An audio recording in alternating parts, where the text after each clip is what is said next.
Have you ever had this quiet thought you don't say out loud? That maybe you're not that smart, not because you're failing, not because you can't function, but because everyone else seems to get it faster. They speak confidently, they answer quickly, they move through life like they have a manual you never received. Meanwhile, you're stuck in your head, thinking, questioning, second-guessing. But what if I told you something uncomfortable and oddly relieving? What if your intelligence isn't missing? It's just operating in a way the world doesn't reward. Today, I'm going to show you 10 subtle signs of high intelligence that rarely get talked about. They don't look impressive, they don't sound confident, and most people mistake them for weakness, distraction, or insecurity. Stick with me until the end, because the final sign is shared by nearly every deeply intelligent person in history. Let's begin.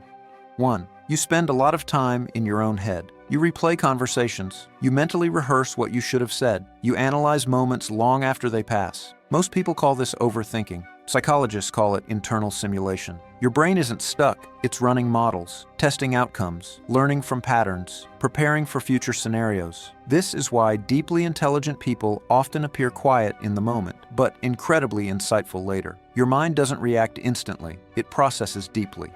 2. You get mentally bored very fast. Repetitive routines drain you. Small talk exhausts you. Tasks that don't require thinking feel unbearable. This isn't laziness. It's a brain that needs complexity. Highly intelligent minds release less dopamine from simple tasks, so your brain constantly searches for novelty, meaning, and challenge. That's why you might struggle with easy work, but come alive when something actually matters. 3. You doubt yourself more than others. This one is counterintuitive. People with low understanding often feel extremely confident. They don't see what they're missing. But intelligent people, they see the full picture, including uncertainty, nuance, and what they don't know. That awareness creates self-doubt. If you question yourself often, it's not because you're incompetent. It's because you understand how complex things really are.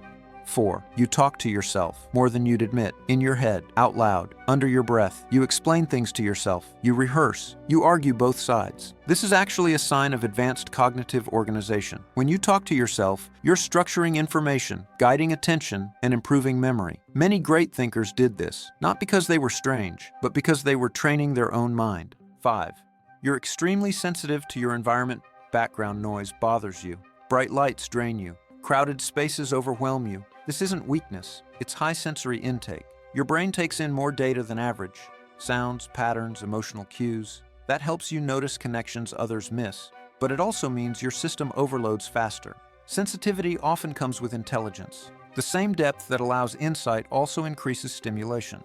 6. You learn best. When you're left alone, you don't always thrive in group learning. You prefer exploring ideas privately. You need time to think before you speak. That's because your intelligence is internally driven, not externally validated. You don't need constant feedback to learn. You need space. This is why many intelligent people feel misunderstood in fast-paced environments that reward quick answers over thoughtful ones. 7. You remember strange, specific details, but forget simple ones. You forget where you put your keys, but remember a random fact from a documentary 10 years ago. That's not poor memory.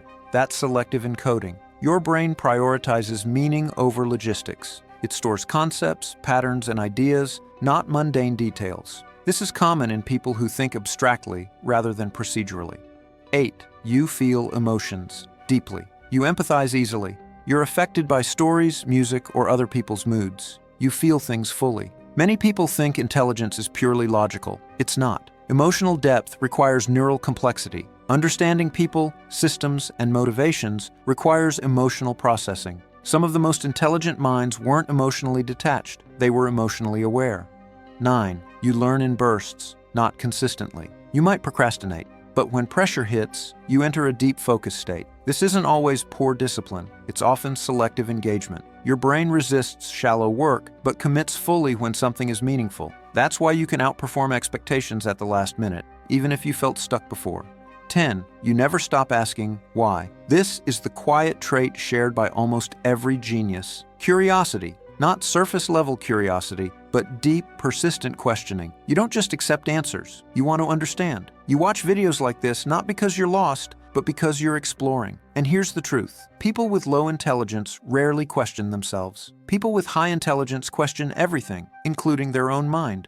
The real takeaway: intelligence isn't speed. It isn't confidence. It isn't grades or test scores. It's depth. It's awareness, adaptability, curiosity, and the ability to sit with complexity instead of avoiding it. So the next time you feel too quiet, too sensitive, too lost in thought, don't assume something is wrong with you.